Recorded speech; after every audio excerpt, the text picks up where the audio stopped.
السلام علیکم. زه امید لرم چې تاسو ټول به ښه یاستئ. دا زما دریم لیکچر دی په بایوشیمي کې کاربوهایډریټ میټابولیزم یا د قندونو استقلال. که چیرې تاسې زما وروستني دوه لیکچرې نه وي کتلي نو تاسو اول له هغه وګورئ. په دې لیکچر کې به تاسې ته بیا اساني وي.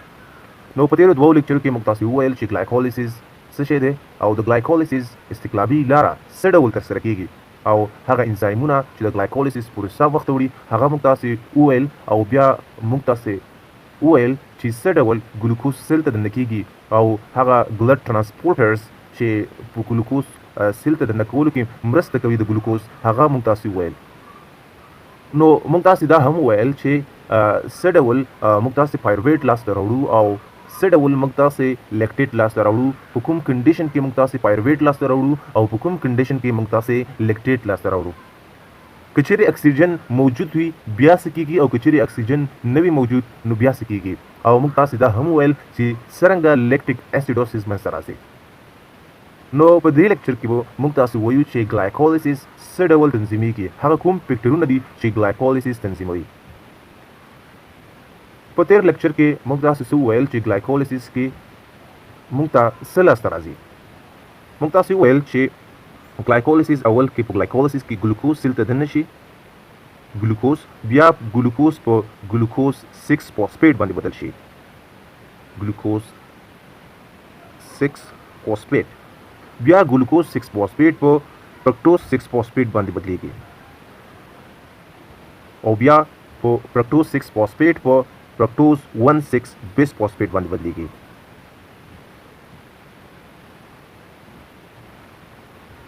او بیا موږ تاسې وویل چې د فرکټوز 1,6 بیس فاسفیټ نه دوه مالیکوله د 3 کاربنونو منځته راځي چې یو ډي هایدروکسي اسیټون فاسفیټ دی او بل ګلایسر الډیهایډ 3 فاسفیټ. اوس دغه دواړه مالیکولونه موږ تاسې به وویل چې دا دواړه مالیکولونه دا انټر کنورټیبل دي، دا په یو بل تبدیلیدلی شي، په یو بل کنورټ کیدلی شي. او دلته اوس مشکل دا دی چې ډي هایدروکسي اسیټون فاسفیټ هغه په ګلایسر الډیهایډ 1,3 بیس فاسفیټ باندې نشي تبدیلیدلی. نو څه کېږي، اول به باید چې ډي هایدروکسي اسیټون فاسفیټ په ګلایسر الډیهایډ 3 فاسفیټ باندې بدل شي، د هغې نه مخکې بیا دا پروسه مخته ځي. نو څه کېږي، دا ګلایسر الډیهایډ 3 فاسفیټ بیا په 1,3 بیس فاسفوګلایسریټ باندې بدلیږي، فاسفوګلایسریټ باندې بدلیږي، بیا 1,3 بیس فاسفوګلایسریټ په 3 فاسفوګلایسریټ باندې بدلیږي او بیا 3 فاسفوګلایسریټ په 2 فاسفوګلایسریټ باندې بدلیږي او 2 فاسفوګلایسریټ بیا په پیپ باندې بدلیږي، معنا فاسفو انول پایرویټ باندې بدلیږي، فاسفو انول پایرویټ او بیا فاسفو انول پایرویټ په اخره کې په پایرویټ باندې بدلیږي. هغه کې تاسو ته ما صرف دغه یوه لاره یو مالیکول راخستی و، یو مالیکول مې تشریح کړی او تاسو ته ما دا هم ویلي وو چې دا یو ګلایسر الډیهایډ 3 فاسفیټ نه دی، دا دوه ګلایسر الډیهایډ 3 فاسفیټ دی. ګوره هغه څنګه چې دا موږ تاسو به ویلي وو چې ډي هایدروکسي اسیټون فاسفیټ اول په ګلایسر الډیهایډ 3 فاسفیټ باندې بدلیږي او بیا دا پروسه مخته ځي. نو دلته څه کېږي، دا ډي هایدروکسي اسیټون فاسفیټ څه کېږي، دا په ګلایسر الډیهایډ 3 فاسفیټ باندې بدلیږي. د بیا ګلایسر الډیهایډ 3 فاسفیټ په 1,3 بیس فاسفوګلایسریټ باندې بدلیږي، بیا 3 فاسفوګلایسریټ 2 فاسفوګلایسریټ او بیا پیپ فاسفو انول پایرویټ او بیا په پایرویټ باندې بدلیږي.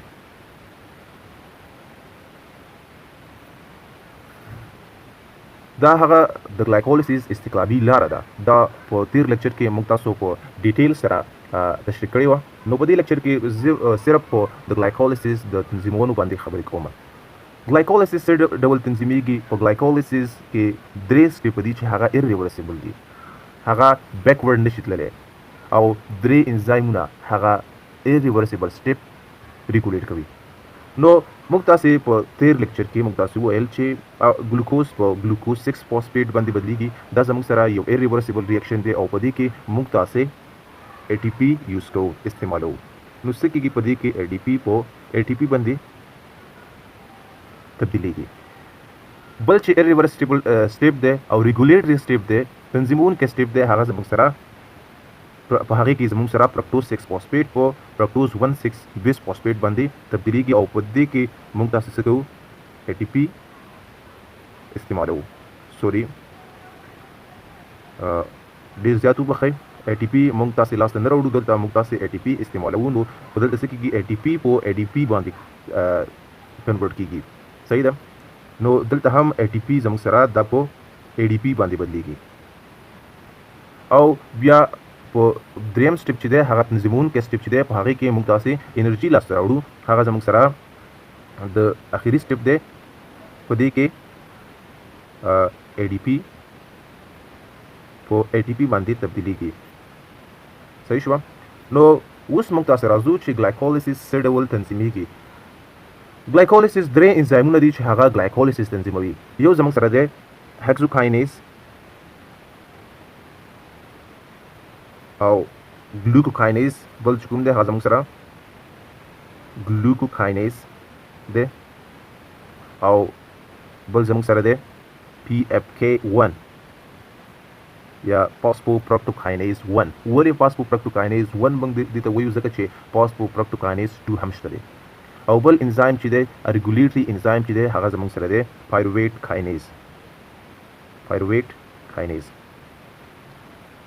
اوس که چیرې تاسې نه څوک پوښتنه وکړي چې په ګلایکولیسس پاثوی کې استقلابي لاره کې کوم انزایمونه ګلایکولیسس تنظیموي نو هغه زموږ سره درې دي یو زموږ سره هیکسوکاینیز یا ګلوکوکاینیز دی او دلته ګورئ هیکسوکاینیز او ګلوکوکاینیز بل زموږ سره PFK1 دی فاسفوفرکټوکاینیز او بل زموږ سره چې دی هغه زموږ سره دی پایروویټ کاینیز اوس اول موږ راځو موږ تاسې اول وایو چې هیکسوکاینیز او ګلوکوکاینیز څه ډول تنظیمیږي د هیکسوکاینیز وظیفه څه ده هیکسوکاینیز اول سټپ مخ ته وړي یعنې ګلوکوز په ګلوکوز 6 فاسفیټ باندې تبدیلوي اوس که چیرې هیکسوکاینیز دا زموږ سره ستمبې شي نو بیا به څه کېږي ګلوکوز په ګلوکوز 6 فاسفیټ باندې بدلیږي او زیات به بدلیږي او که چیرې هیکسوکاینیز یا ګلوکوکاینیز دا زموږ سره نه شي بیا به ګلوکوز ډېر کم په ګلوکوز 6 فاسفیټ باندې بدلیږي نو هیکسوکاینیز او د ګلوکوکاینیز وظیفه څه ده دوی دا سټپ پروموټ کوي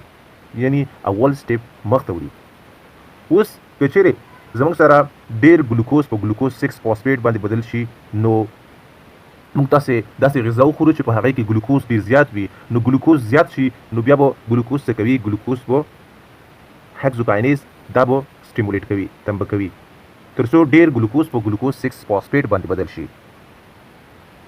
او د دې سره سره ګلوکوکاینیز دا هم سټیمولیټ کوي یا یې تنبه کوي اوس څه کېږي ګلوکوز خو هیکسوکاینیز دا یې تنبه کو یا یې سټیمولیټ کو او ګلوکوکاینیز هم سټیمولیټ کو اوس څه کېږي ګلوکوز 6 فاسفیټ چې دی دا زموږ سره څه کوي دا هیکسوکاینیز نهي کوي او ګلوکوکاینیز چې دی هغه د فرکټوز 6 فاسفیټ په ذریعه دا نهي کېږي فرکټوز 6 فاسفیټ په ذریعه نهي کېږي دا خو زموږ سره الوسټریک انهیبیشن اوس هارمونل انهیبیشن په هارمونل انهیبیشن کې یعنی انسولین او ګلوکاګان موږ تاسې پوهیږو چې انسولین څه وخت افرازیږي چې کله بلډ ګلوکوز لیول ډېر های وي بیا زموږ سره څه کېږي انسولین افرازیږي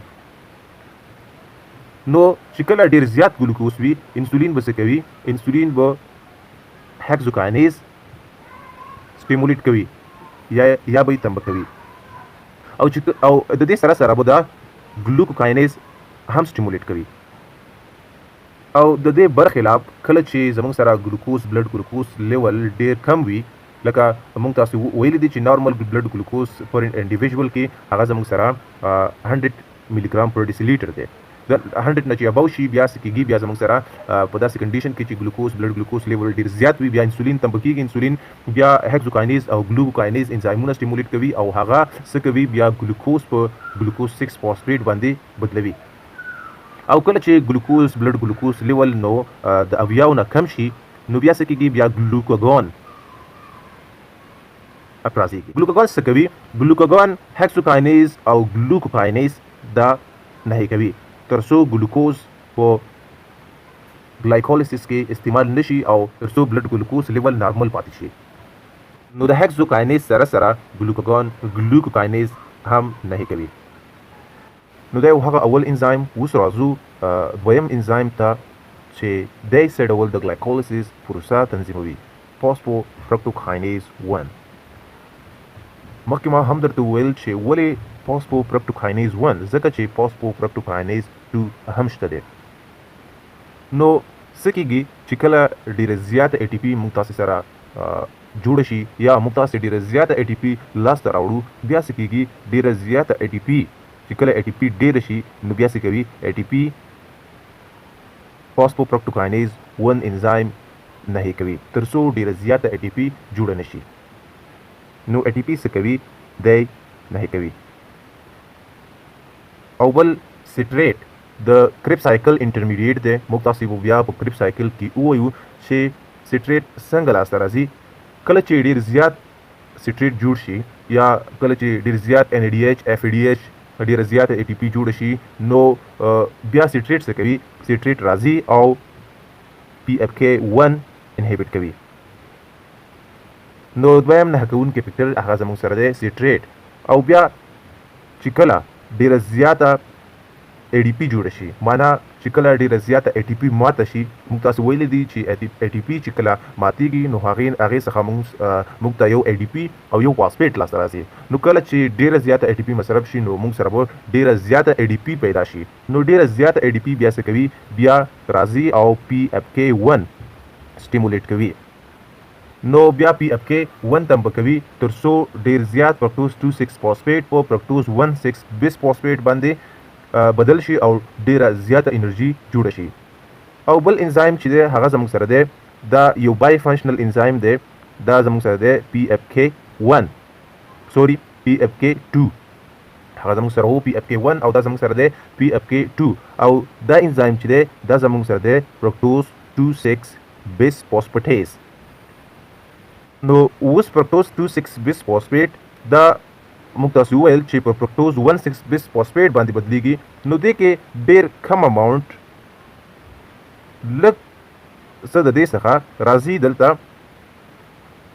فرکټوز 6 فاسفیټ راځي او بیا دا فرکټوز 6 فاسفیټ بیا په فرکټوز 2,6 بیس فاسفیټ باندې بدلیږي.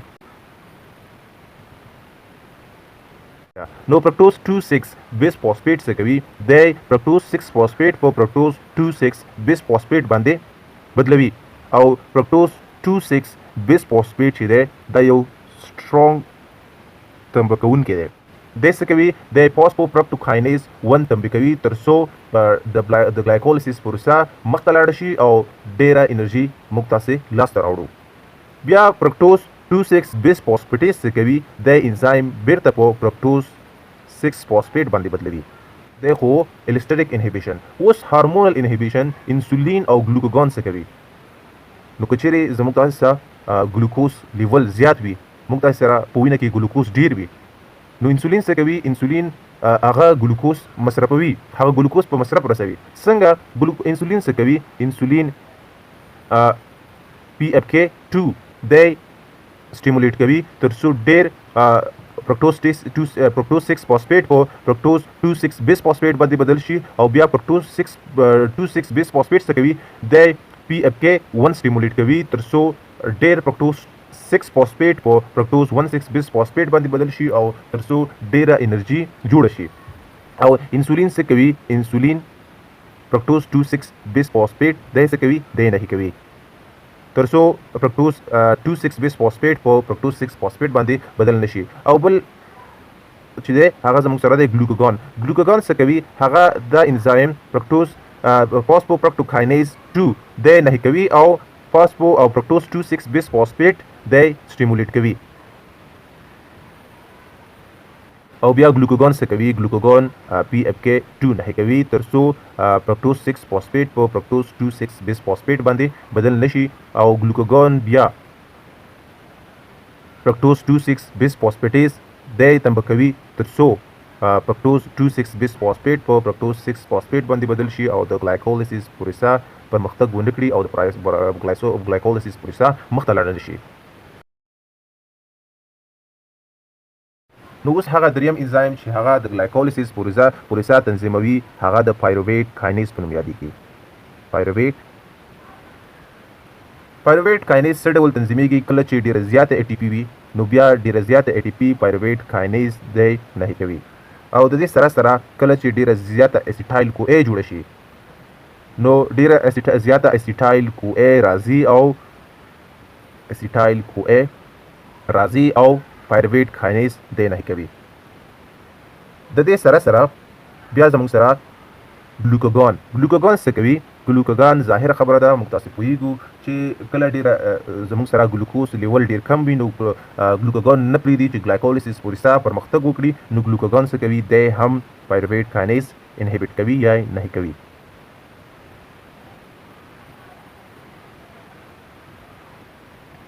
او بیا انسولین چې دی هغه غواړي چې ګلایکولیسیس پروسه مخته لاړ شي او ګلوکوز په مصرف ورسیږي او موږ تاسې انرژي لاسته راوړو، نو انسولین څه کوي؟ انسولین پایرویټ کاینیز انزایم دی زموږ سره تنبه کوي، سټیمولیټ کوي. او د دې سره یو بل سټرونګ سټیمولیټر چې دی هغه زموږ سره دی فرکټوز 2,6 بیسفوسفیټ. فرکټوز 2,6 بیسفوسفیټ دا د دې مثال یو فیډ فارورډ ریاکشن دی. دا زموږ سره تاسو دلته ګورئ فرکټوز 2,6 بیسفوسفیټ دی څه کوي؟ دی پایرویټ کاینیز سټیمولیټ کوي تر څو د ګلایکولیسیس پروسه مخته لاړه شي او موږ تاسې انرژي لاسته راوړو. نو د دې مثال دی دا د یو فیډ فارورډ ریاکشن مثال دی، فیډ فارورډ